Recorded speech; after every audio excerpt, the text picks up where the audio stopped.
How are you today? You guys good? Good, sir. I'm good.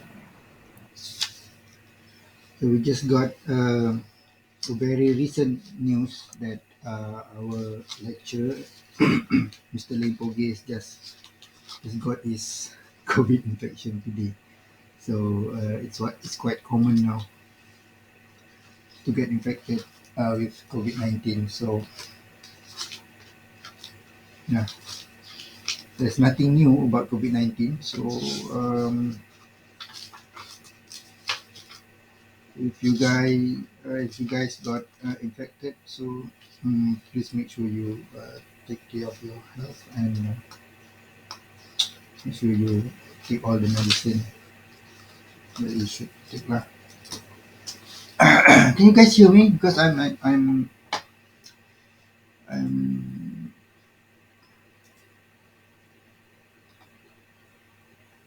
speaking quite. I'm speaking with a low volume here. So can you guys hear me? Yes? No? Yes? Yeah. Yeah. Yes, Yes. yeah.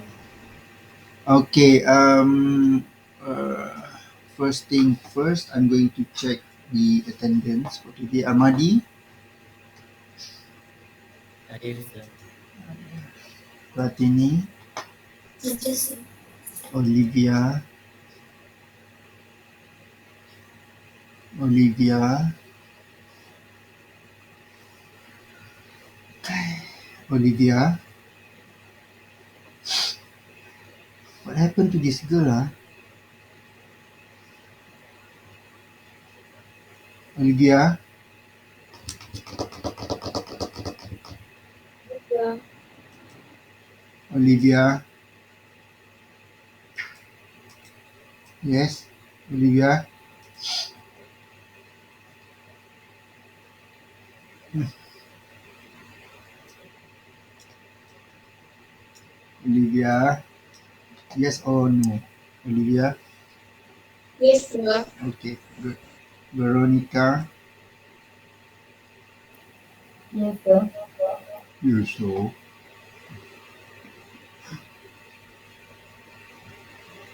Muhammad Aidil. Yes, sir. Nur Syahira.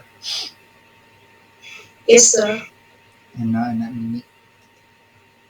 Yes, sir. Ini biasa. Ni COVID kot. Slow sangat suara. Kira. Yeah. Ya. Revin. Yes, sir. Sharin. Hadir, sir. Madrigal Segario. Hadir, sir. Wilson. Ita. Hadir, sir. Chelsea Auxilia. Yes, sir.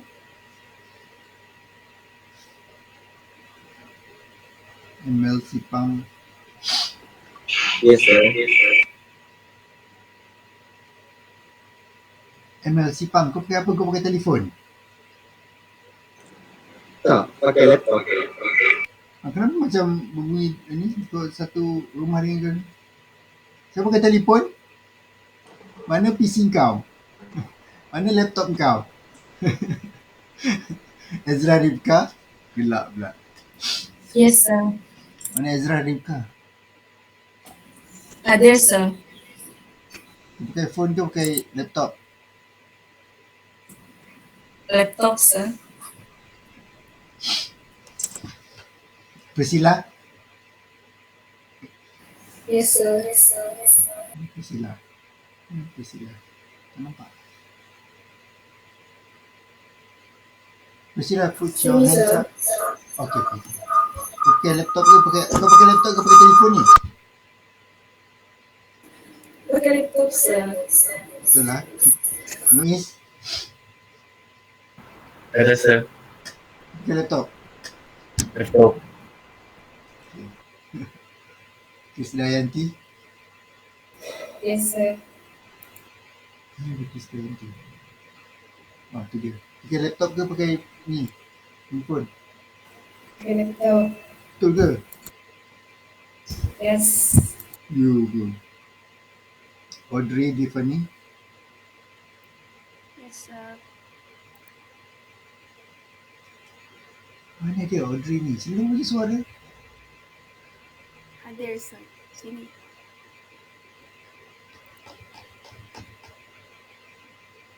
Dia pakai handphone.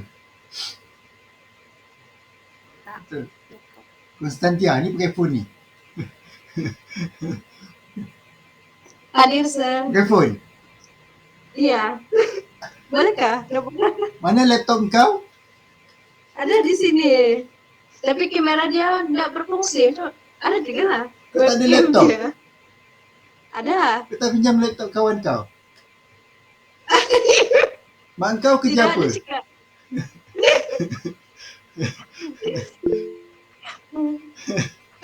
Mak kau kerja apa? Bapak kau kerja apa? Kau duduk kat mana? Saya saya di sini, Taman Bakura. Kau tinggal di Tanjung Malim. Iya.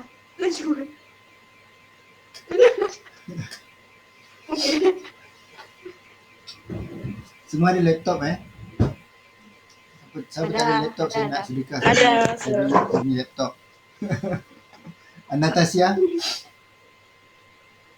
Mana dia? Saya, sir. Ada. Laptop. Laptop tu pakai handphone. Nuraini Rinai. Mana dia? Yes, sir. Britney Dubau. Hadir, sir. Ron Ziyun. Yes, sir. How come I don't have a siapa Cindy punya nama? How come I don't have Cindy punya nama in my list? I don't know. You don't know. Does Yeah. anyone know about Cindy? Maybe she dropped lah.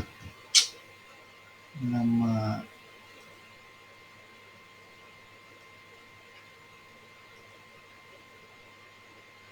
no, last week the list I have here is 25 person. I mean 25 students for my class, for this class. But right now I only have 24, which includes Ron Ziyun but not Cindy. Cindy apa nama dia? Michelle Liu. No. Apa nama Cindy tu tak? Musisi. Oh Siti. Okay. Apalah. Okay.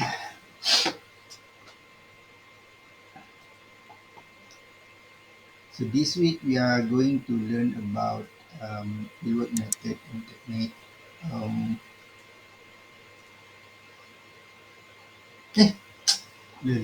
Sorry.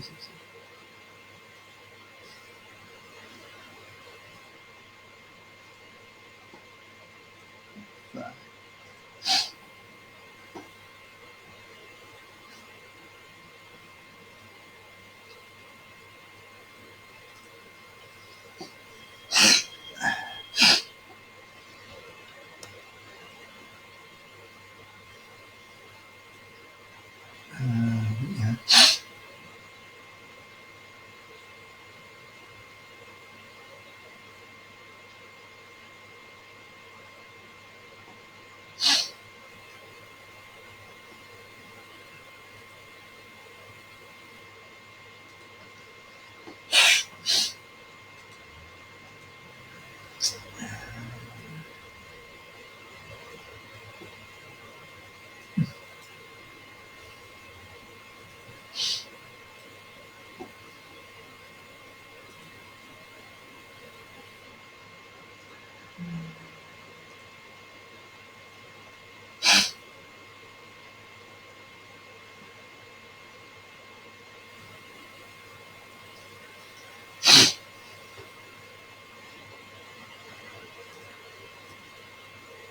Okay. Alright. So So the topic for this week is fieldwork method and technique. So basically, fieldwork is about you yourself going to the field, to the place that you are going to research about. So going to the field, perhaps your field is your kampong, that's fine. Maybe you go back to your kampong, it's okay. But if you don't want to do research in your kampong, you can go to other people's kampong or other people's places. So you go to that field. So maybe one of you like to research on joget gamelan, joget gamelan dance. So you go to Terengganu, for example, Terengganu and Pahang. So Terengganu and Pahang is your fieldwork uh, uh, uh, fieldwork location. So you go to the fieldwork means you go to get to collect your data, to collect information, to collect whatever you need for your research. So the method and technique is about the methodology to collect data and techniques which supports and make your data collection process better.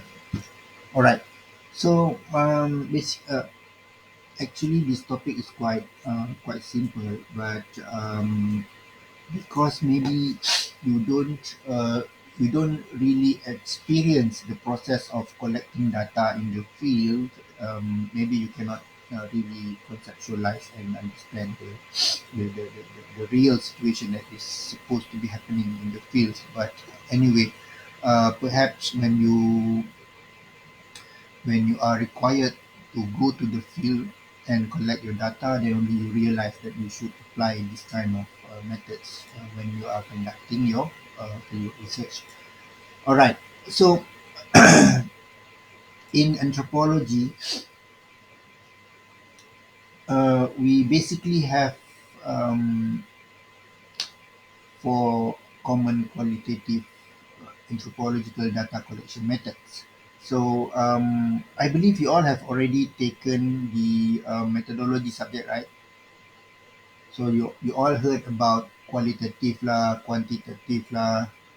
Maybe you have done some lecture on anthropology. I don't know, but so this is the class for it. If you don't understand about the methods and techniques, you can ask later.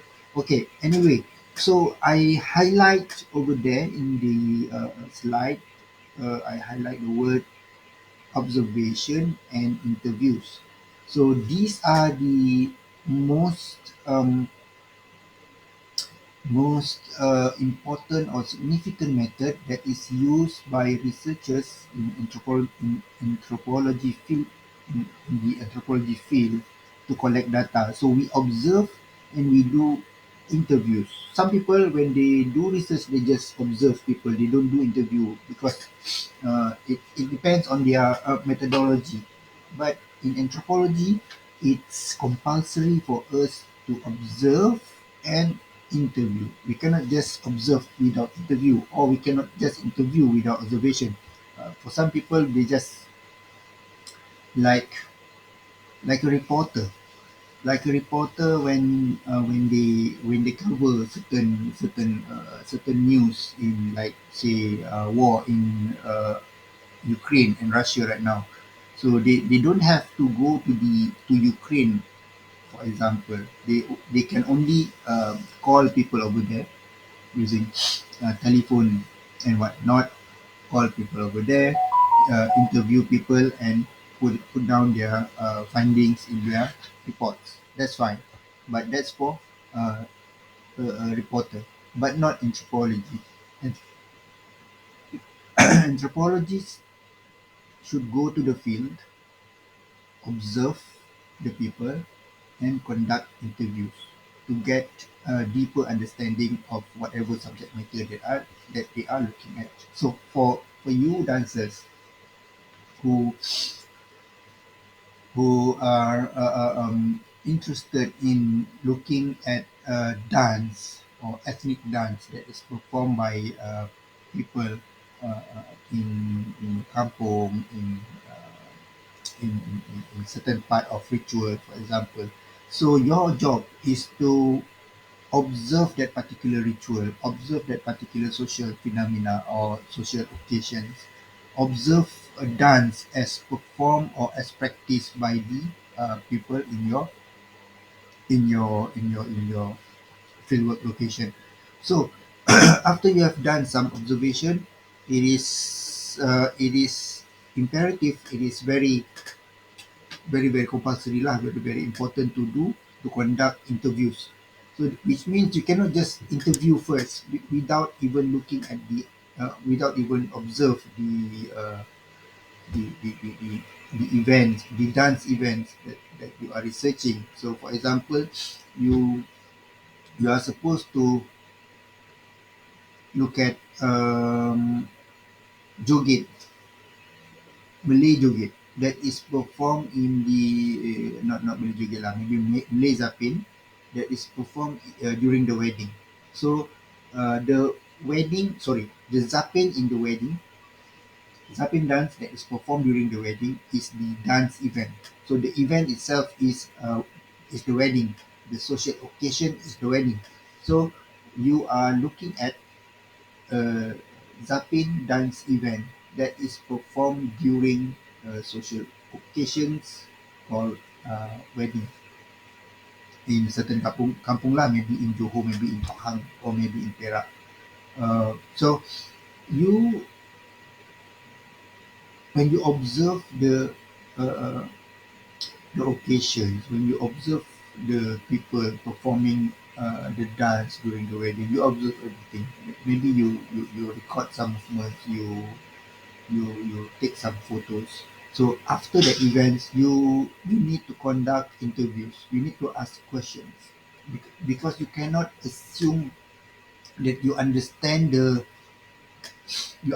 situation, you understand the occasion, you understand the movement by just looking, by just observing the dance. You cannot assume because even though you are, let's say, you are Iban, and then you are researching Iban dance, you cannot assume that you understand the Iban dance because you are Iban. That's bias. Because you have to understand that you as a researcher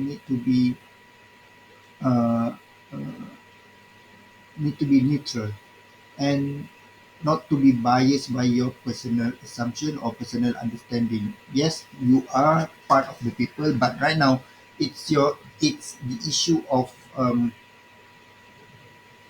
positionality. Maybe I should put my whiteboard over here lah. Easy to teach you guys. Next time lah. I can write lah. Positionality. Positionality is it's a very interesting topic that we as a researcher should should define ourselves. Who are us? Who am I? What should I do? What have I done during the research? Am I doing it right? What have I done wrong, for example? So positionality, it concerns about your position as a researcher and also as a participant of that culture. So let's say just now we were talking about if you are an Iban from Iban community. So you are part of the culture already because you are doing research in your kampung. So you go back to your kampung, you want to observe some kind of maybe ritual during Hari Gawai. So right now you are also part of the community. You are also part of the uh, ritual members or family members who are conducting the ritual. But you are also uh, a researcher that is conducting research on that particular ritual. So you have to be certain of your position whether as a researcher and also as a participant of that culture. That is why positionality is very important in any type of research. So anyway,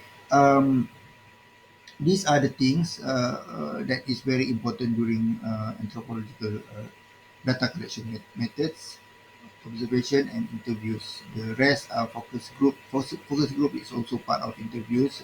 Textual analysis is later on when you have collected all your data. You come back from your research location. You come back to your place. You come back to your hostel, whatever. You you analyze whatever text or whatever data that you have collected. So number one and number two here is the most uh, important. And one and number two here is the most important methodology in collecting data. Why is it called methodology? Method, uh, uh, uh, we can it is called methodology because it's a systematic way of collecting data. Systematic means you have certain kind of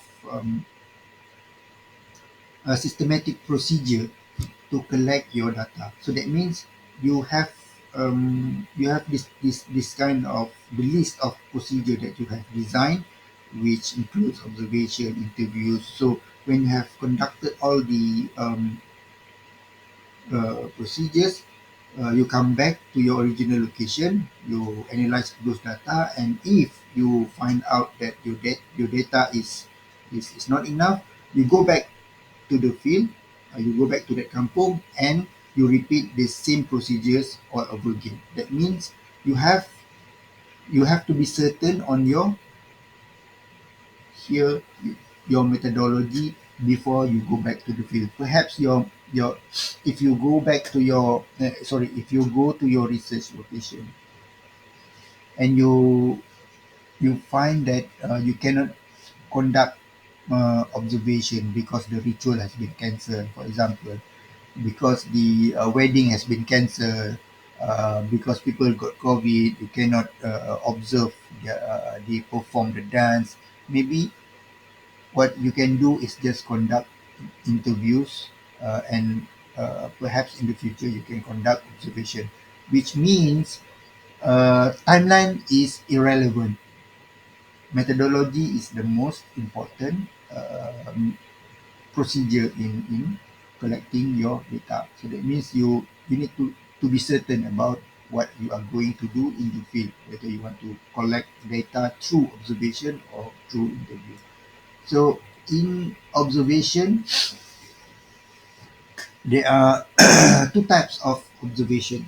One is just observation lah. That means you observe, you look, and you see, you watch using your own eyes, and perhaps you are supported by any kind of digital media or digital video recording device that you have. So, but the most important thing is your own eye that you use to observe the behavior or movement behavior or dance or music or events that you are currently researching. So uh, normally people, when they do research in anthropology, they observe and they talk with people from different social categories. For example, in one occasion, um, there are parents, there are people who are parents who organize the events. They are perhaps head of the village who attending the event. Perhaps there is ritual experts who are attending the event. So there are people from different social categories who has relationship to the events or to the phenomena that you are going to be interviewed. So that means you have um, you have to make sure that you know who are the people that you should observe and talk to. Uh, you, you cannot just observe generally. Yes, you are observing generally what are the events, what is happening during the event, but you need to be selective and you need to be careful on selecting people that you are going to interview.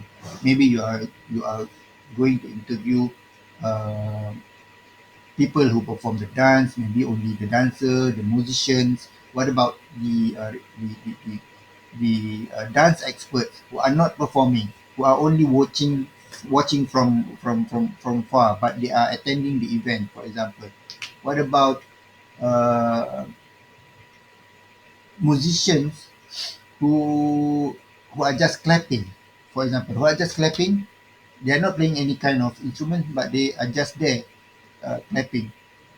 What about um, uh, what about house owner, for example, people who organize the event, people who let other people to come in to their house and perform the dance in their house? What about um, other kinds of participants? What about their neighbors who come by just to watch the performance? So you need to be selective on selecting people who who are the people to be interviewed uh, as your respondent for your research. Okay. The other one is participant observation. So participant observation um,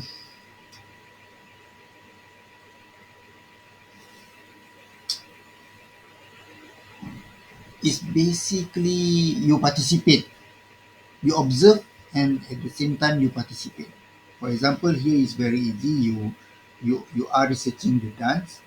So that means you have the responsibility to observe the dance while participating in the dance event. That means you have to be dancing together with the people uh, uh, uh, uh, who are dancing during your research. So let's say you um, you are observing dance during dance event during wedding event.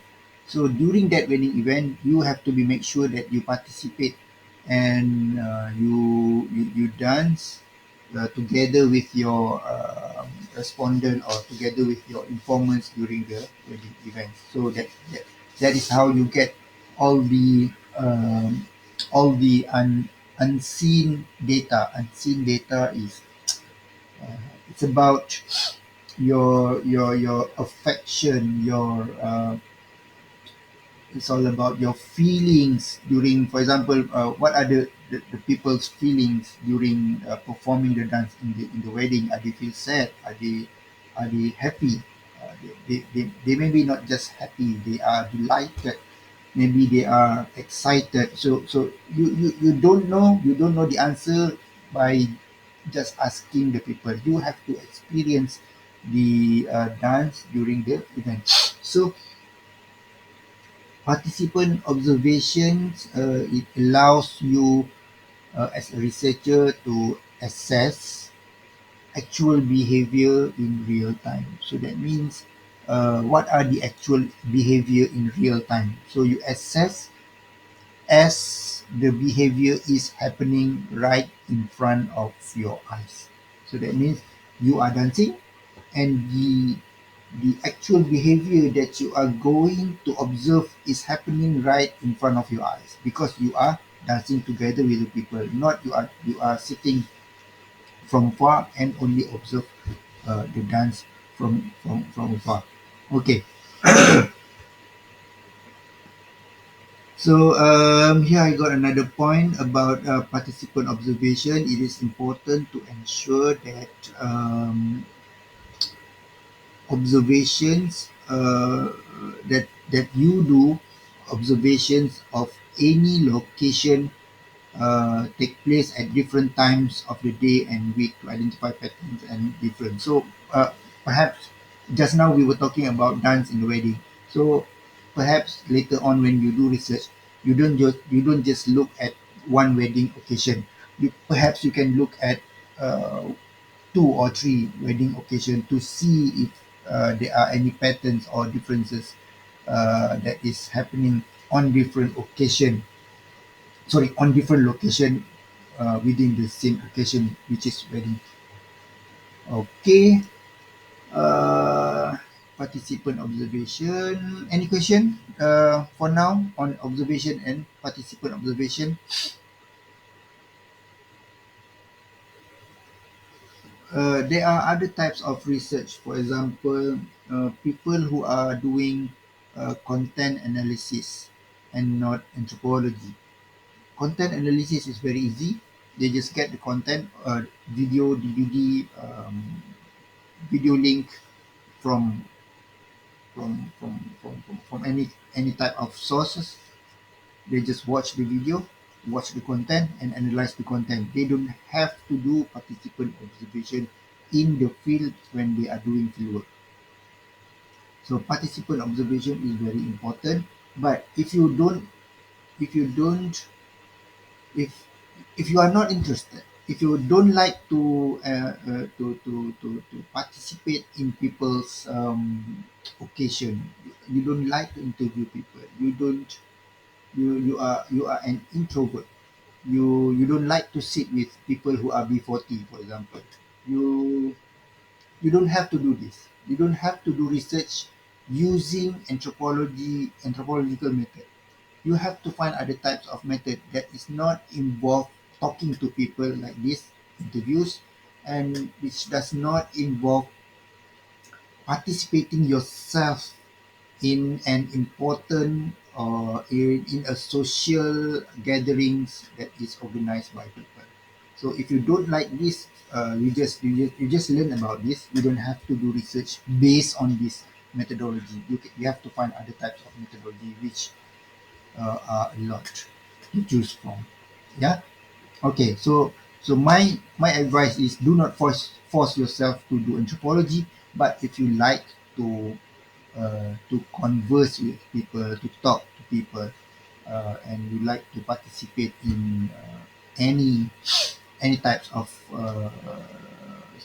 social or ritual occasion, please go into anthropology. It's very interesting. Okay, the next one is interview. So interview is very easy lah. Not that easy lah. For me, it's easy. For you, I don't know. Uh, I can.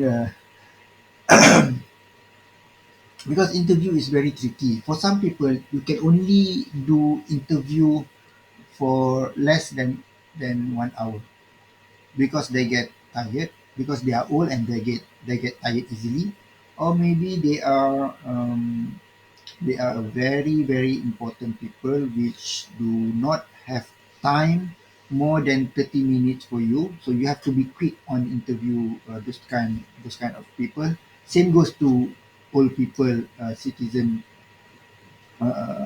old citizens group, old citizens, whatever. So you you have to be wary about the time that you use, the duration you use in interview this kind of people. Not just about ethics. Ethics is other things, but the most important thing is that you cannot assume people can afford to spend more than 3 hours with you.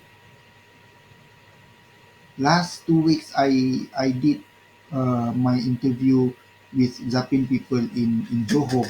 I did more than 3 hours straight, non-stop interview session because they are willing to they are willing to talk with me for more than 3 hours. That's fine. But these people, it's okay, more than 3 hours. But you cannot assume the same, not the same. Different people can entertain you for more than 1 hour because I, in my experience, if you if you are interviewing people and you have follow-up questions and people seem uh, not they are not comfortable in responding to your question, that is when you stop talking and you change the way you ask questions. So interview is very tricky. It seems easy because you just talk to people, ask questions, but in order to get the correct answer, to get to your objective, and to get the data that you require from an interview, it's very tricky because yeah, there are a lot of factors that may change the result of your interview session. So there are in-depth interview that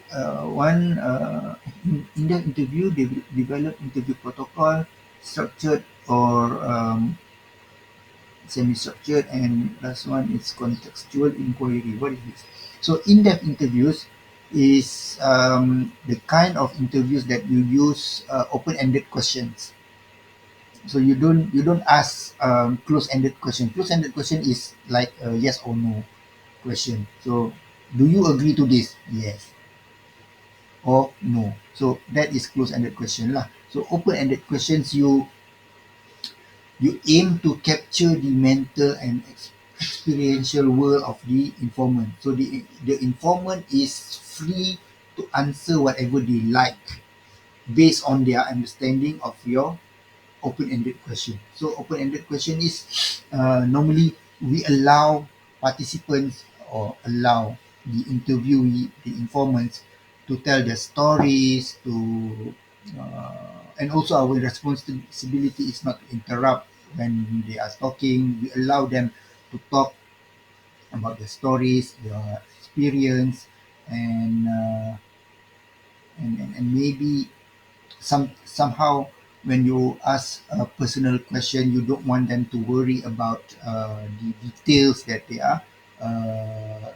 delivering when they answer your interview question. So that is in-depth interviews using open-ended questions, and semi-structured interviews is the kind of interviews that using guide. You have some kind of guideline with a call list of open-ended questions. So you have a list of ended question, and you work your question from there. So you do not follow the same exactly as your guideline guides you, but you go from there. For example, you have in your guideline you have 10 questions, 10 basic questions. So during your interview session, the 10 questions can build up to 20 or 30 questions because they have follow-up questions. Maybe you improvise a little bit, and you you maybe you combine two questions into one, or maybe you can separate certain topics into more different questions. So you allow possibilities in semi-structured interview, but not structured interview. Structured interview is more focused, is more straight to the point based on whatever guideline of question that you have. But normally in anthropology, I personally don't like structured interviews because we are dealing with people in kampong. We are dealing with people who are ordinary people who always deal with things informally. So they also expect us to ask simple questions that are answerable. They also expect us to not conduct things formally in their place or at their home.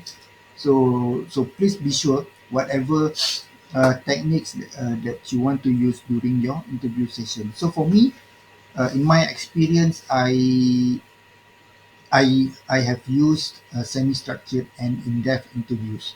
So depending on what types of informants that I have during my interview session. So for some informants, I use in-depth interviews, and for some informants, I only use semi-structured, that is but not go into depth with some set of informants. So yeah, uh, and then please make sure you be certain about the length of the interview session and the types of participants that you use during the interview. And have I explained about focus group? Yes, I did. Focus group, I think I did. Focus group is not really used in anthropology, but if you are uh, using focus group in interview question, for example, you have watched the dance event in your kampung, and you want to be focused on asking question, so you divide people in certain group. So one group is only male performers. Another group is only female dancers.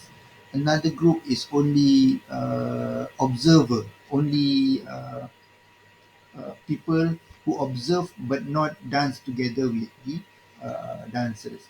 And another group is only the musicians. So you separate these different groups, and then you ask question, you ask focus question to this focus group so that you get a better answer, not asking general question and get general answers.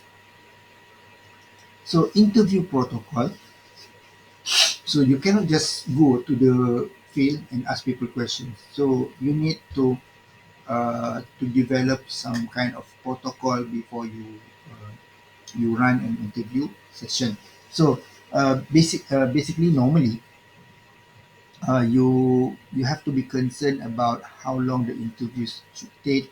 As I mentioned just now, you need to be wary about the duration, about the time you use for the interview session, whether it should be 1 hour or more than 1 hour, or should the interview be done during daytime or during night time, for example. So you need to be more sensitive about other people's availability, other people's uh, readiness to answer your interview session. So you have to be sensitive, as though you are the people who are being interviewed. So do you want a stranger like this, like you, researcher, a stranger to come to your house at night at 11 p.m., for example, to ask questions, difficult questions about ritual?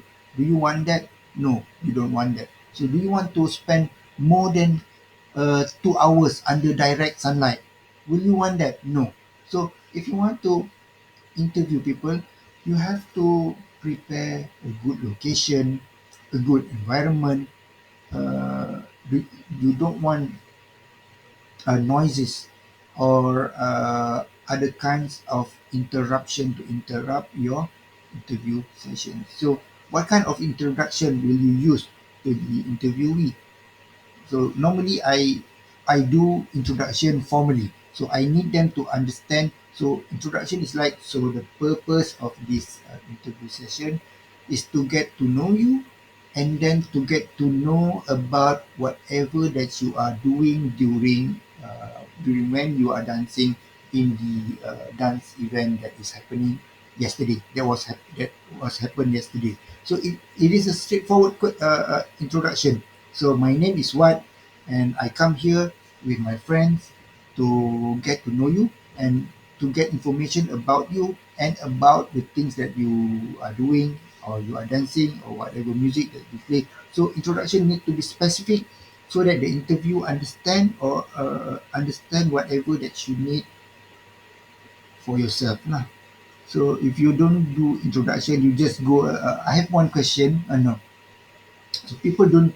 You don't underestimate people. You don't assume people are stupid like you. People are not stupid. If you tell them your purpose, your objective of your interview, perhaps they can imagine, or perhaps they can prepare what types of answer that he or she should give to you, because they understand what your objective is. Okay, rather than not giving your objective, people may not understand what you are doing and they just give unclear answers, and that is not good for your research. And then privacy and confidentiality rules and a statement to be signed by interviewee. This is formality. Normally, we as a researcher, not just anthropology, we have to prepare or at least ask their consent on interview, and ask their consent on using their answers, using their name in our writings, and perhaps to publish their name in maybe newspaper, in our writings, in our journal or our thesis. So we should ask permissions, and normally people ask permissions verbally, but if you have to do it in writings, you can do it, but you have to prepare the forms on your own. There are a lot of examples in the internet. You can use that form. So, but in terms of ethics, it's good to have them sign a consent, uh, and that's that's how it helps you in future, so you won't get sued, or you won't get chased after if you using their name in your writings. Okay, any questions so far?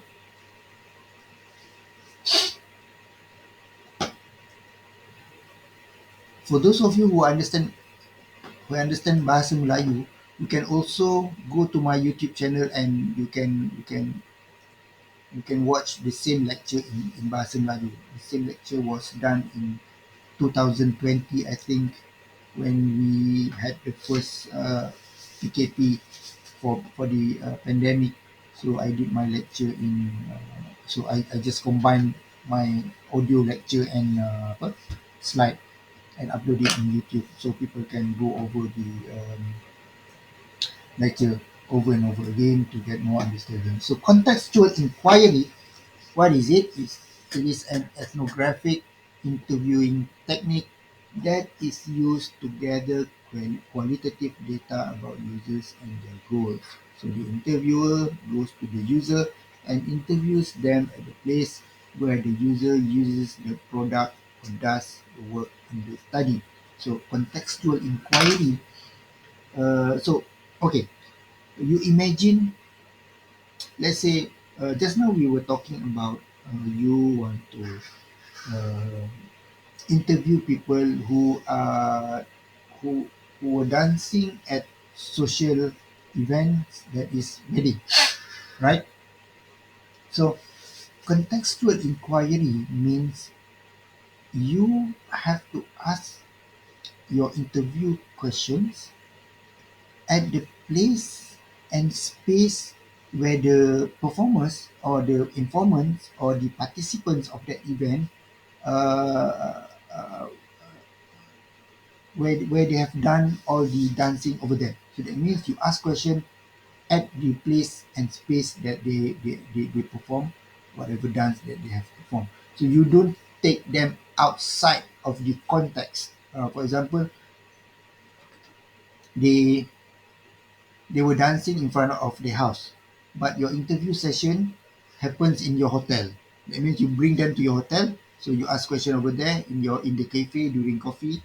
So that means people don't have you also don't have the contextual inquiry, and you cannot relate, and you forget about the place and space, and somehow your interview is not in depth enough. So it is important to get the people interviewed at the place, like here, at the place where the user or uses the product and or does the work and study. So the idea is to interview users in their natural setting. So the idea is to get them to answer your question using their contextual understanding of that location. So because so the answer to you is because they understood the contextual space and contextual time of that location.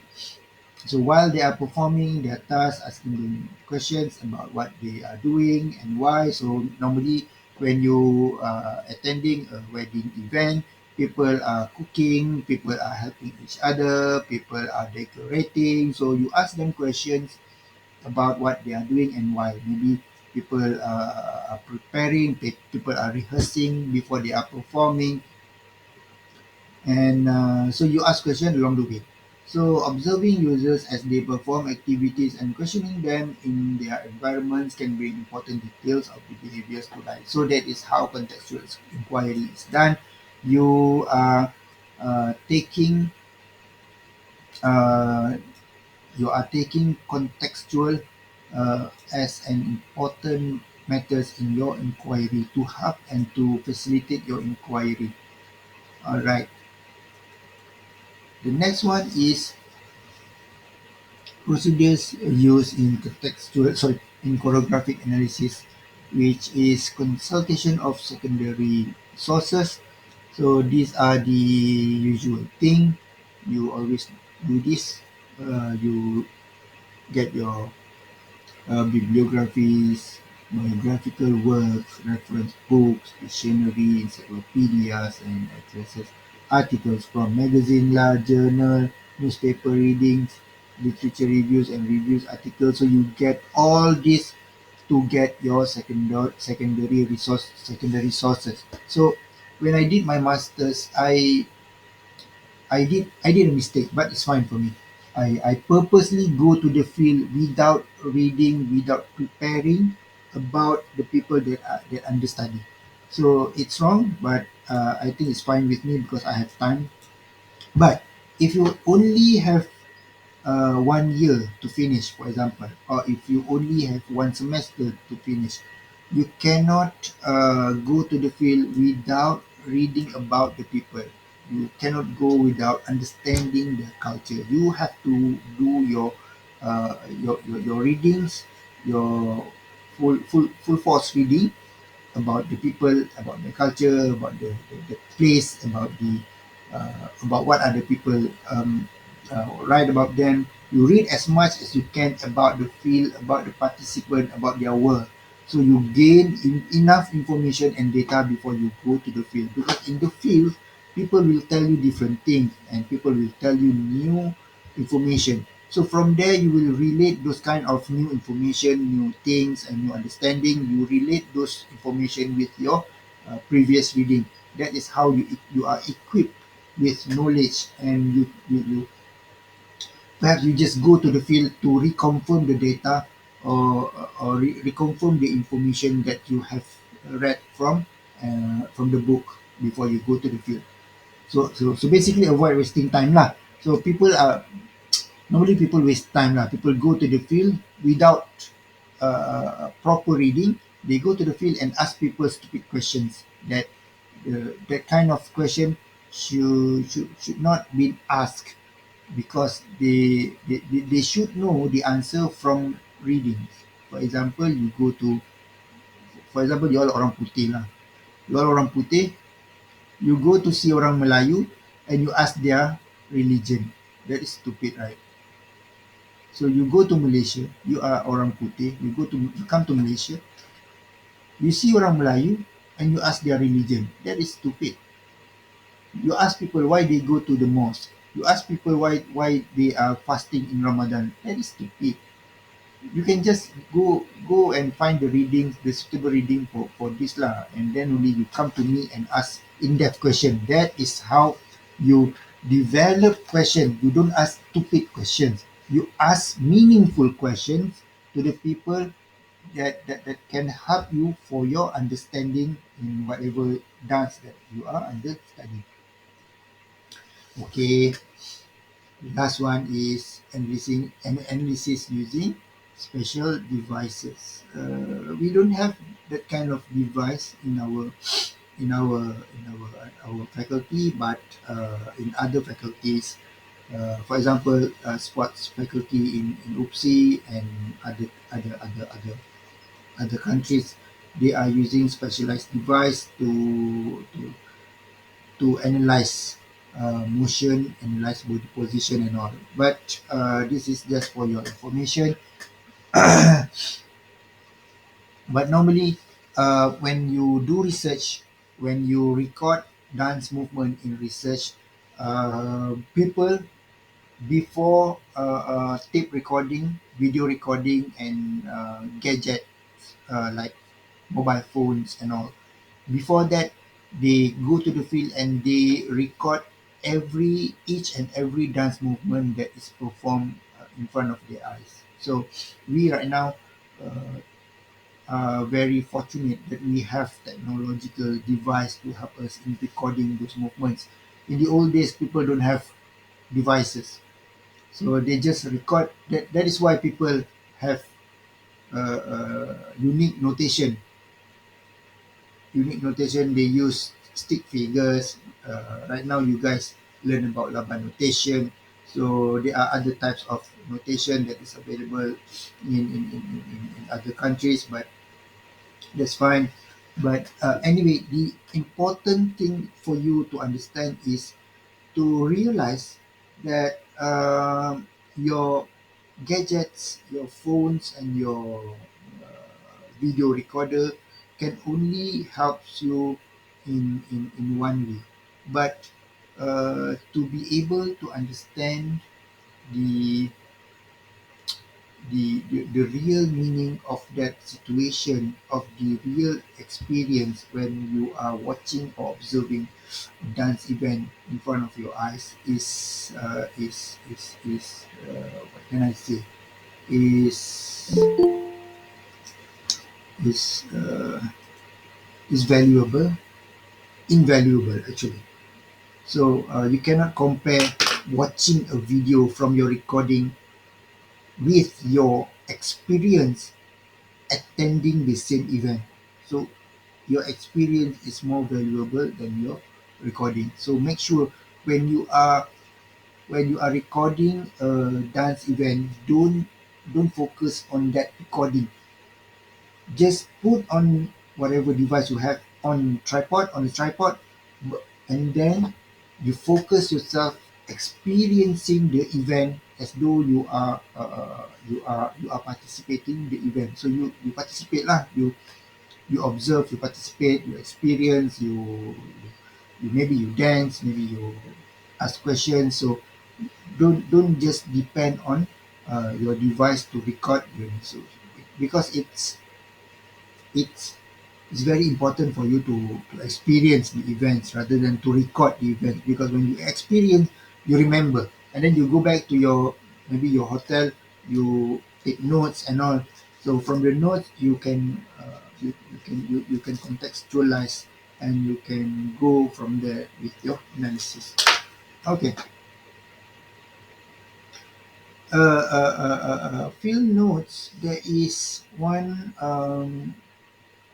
a lecture about field notes, not lecture, short lecture about field notes. I think in my YouTube I will find later on, will give it to you, but it's in bahasa Melayu. But if Ruan Zion is interested, I will explain to you later on lah. But okay, the limitations, here number 3 is limitation. This is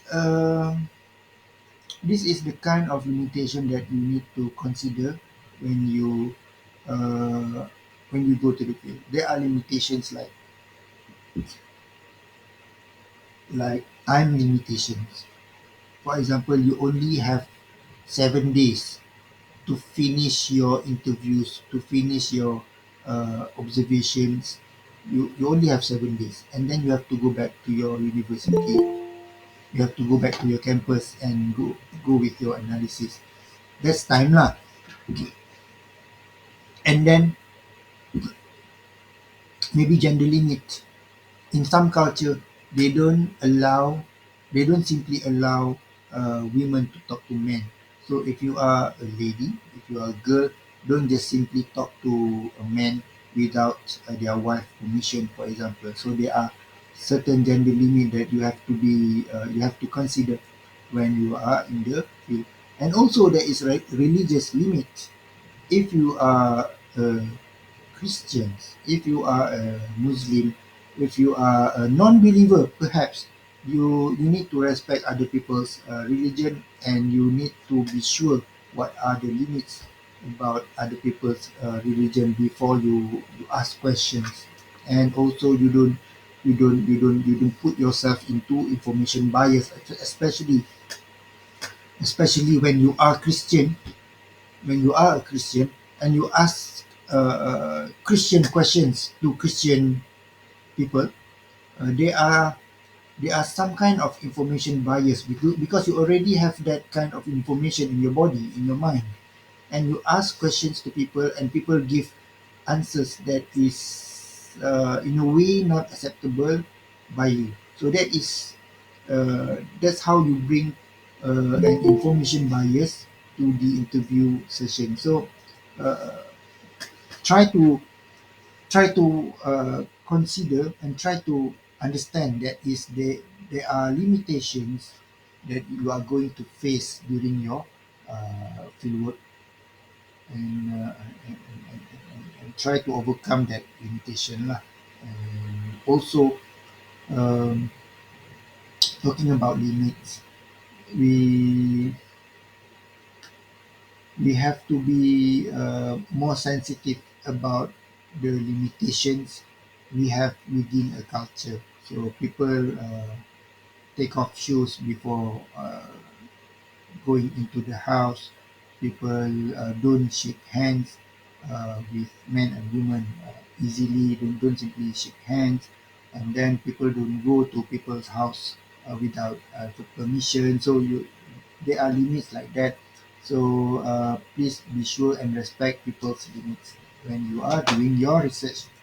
So these are the further readings. Don't worry lah. You can find the readings, and you can. But if you don't want to find these further readings, you can read from the book that I give in our semester plan. Read from there, it's enough.